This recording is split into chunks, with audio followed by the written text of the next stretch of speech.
Hello students, দেব coaching সেন্টারে সবাইকে স্বাগত। আজ মধ্য শিক্ষা পর্ষদের দেওয়া অষ্টম শ্রেণীর ভূগোল বই থেকে প্রথম অধ্যায়ের খুঁটিনাটি সম্ভাব্য প্রশ্ন উত্তর নিয়ে আলোচনা করব পার্ট 2 এর। আজকের প্রথম প্রশ্ন দেখো, বিযুক্ত রেখা কাকে বলে? এর উত্তর লিখবে, ভূপৃষ্ঠ থেকে কেন্দ্র পর্যন্ত যেখানে যেখানে ভূমিকম্পের তরঙ্গ গতিবেগ পরিবর্তিত হয় সেখানটাকে ভূতত্ত্ববিদরা বলেছেন বিযুক্তি রেখা। বিযুক্তি রেখা দ্বারা দুটি ভিন্ন উপাদান ও ঘনত্বের স্তরকে আলাদা করা যায়। নেক্সট প্রশ্ন দেখো, কন্ডার বিযুক্তি রেখা কোথায় অবস্থিত? এর উত্তর লিখবে, শিয়াল ও সীমার স্তরের মাঝে আছে কন্ডার বিযুক্তি রেখা। পরের প্রশ্ন দেখো, মোহরভিসি বিযুক্ত রেখা বা মোহ কোথায় অবস্থিত? এর উত্তর লিখবে, ভূত্বক ও গুরুমণ্ডলের মাঝে। পরের প্রশ্ন দেখো, রেপিত্তি বিযুক্ত রেখা কোথায় অবস্থিত? এর উত্তর লিখবে, প্রফেসিমা ও নিফেসিমার মাঝে অবস্থিত। নেক্সট প্রশ্ন, গুটেনবার্গ বিযুক্ত রেখা কোথায় অবস্থিত? এর উত্তর লিখবে, গুরুমণ্ডল ও কেন্দ্রমণ্ডলের মাঝে। পরের প্রশ্ন দেখো, লেহম্যান বিযুক্তি রেখা কোথায় অবস্থিত?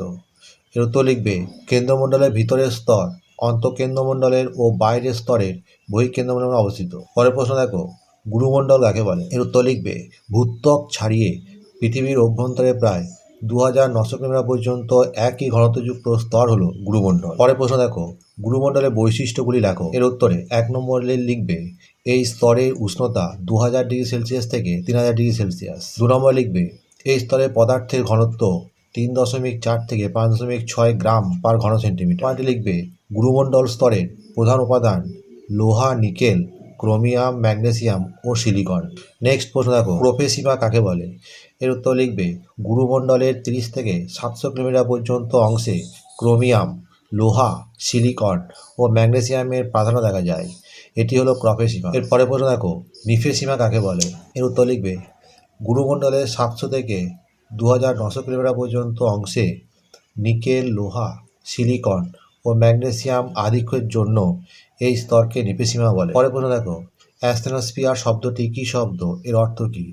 এর উত্তর লিখবে, অ্যাস্থেনোস্ফিয়ার শব্দটি গ্রিক শব্দ, এর অর্থ দুর্বল স্তর। পরের প্রশ্ন দেখো, সান্দ্র শব্দের অর্থ কী? এর উত্তর লিখবে, অর্ধ তরল, অর্ধ কঠিন। পরের প্রশ্ন, অ্যাস্থেনোস্ফিয়ার কাকে বলে? এর উত্তর লিখবে, শিলামণ্ডলের নিচে গুরুমণ্ডলের উপরের অংশে বিশেষ স্তরটি হলো অ্যাস্থেনোস্ফিয়ার। পরের প্রশ্ন দেখো, অ্যাস্থেনোস্ফিয়ারের বৈশিষ্ট্যগুলি লেখো। লিখবে 1 নম্বরে, এই স্তরে পদার্থ গলিত ও নরম প্রকৃতির। 2 নম্বর লিখবে, এই স্তরের শিলা সান্দ্র, অর্ধ তরল, অর্ধ কঠিন অবস্থায় রয়েছে। 3 নম্বর লিখবে, এই স্তরের ভূগর্ভের তাপে পদার্থগুলি উত্তপ্ত হয়ে উপরের দিকে উঠে এসে অনুভূমিকভাবে প্রবাহিত হয়। 4 নম্বর লিখবে, এই স্তরের উপরের অপেক্ষাকৃত ঠান্ডা ভারী পদার্থ নিচের দিকে নেমে যায়। এর পরের প্রশ্ন দেখো, শিলামণ্ডল কাকে বলে? এর উত্তর লিখবে, ভূত্বক ও গুরুমণ্ডলের উপরিভাগ নিয়ে গঠিত হয়েছে শিলামণ্ডল। শিলামণ্ডলের গভীরতা প্রায় 100 কিলোমিটার। পরের প্রশ্ন দেখো, কেন্দ্রমণ্ডল কাকে বলে? এর উত্তর লিখবে, ভূত্বক ও গুরুমণ্ডলের পরবর্তী এবং কেন্দ্রের চারিদিকে বেষ্টনকারী শেষ স্তর হলো কেন্দ্রমণ্ডল। পরের প্রশ্ন দেখো, কেন্দ্রমণ্ডলের বৈশিষ্ট্যগুলি লেখো। এর উত্তরে 1 নম্বর লিখবে, কেন্দ্রমণ্ডল প্রায় 3500 কিলোমিটার গভীর। 2, এই স্তরের গড় তাপমাত্রা প্রায় 5000 ডিগ্রি সেলসিয়াস। 3, এই স্তরের গড় ঘনত্ব প্রায় 9.1 থেকে 13.1 গ্রাম পার ঘন সেন্টিমিটার। 4, অত্যন্ত ভারী নিকেল আর লোহা দিয়ে তৈরি বলে এই স্তরকে নিফে বলা হয়। এরপরে প্রশ্ন দেখো, কেন্দ্রমণ্ডলকে কয়টি স্তরে ভাগ করা যায় ও কী কী? এর উত্তর লিখবে, কেন্দ্রমণ্ডলকে 2টি স্তরে ভাগ করা যায়, যথা 1 অন্তঃকেন্দ্রমণ্ডল ও 2 বহিঃকেন্দ্রমণ্ডল। পরের প্রশ্ন দেখো, অন্তঃকেন্দ্রমণ্ডল কাকে বলে?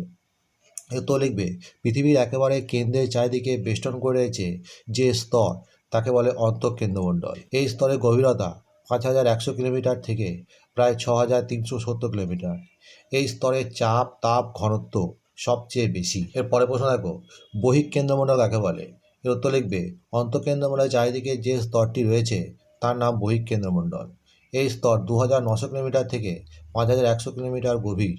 এর চাপ, তাপ ও ঘনত্ব অন্তঃকেন্দ্রের তুলনায় কম। পরের প্রশ্ন দেখো, পৃথিবীর চৌম্বকত্ব কোথায় সৃষ্টি হয়েছে?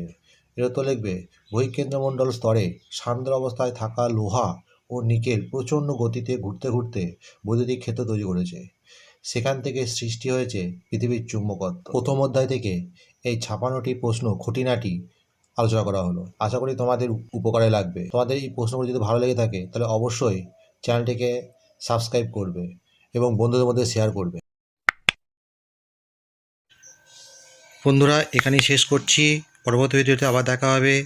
ভিডিওটি ভালো লাগলে অবশ্যই লাইক, কমেন্ট, শেয়ার করবে।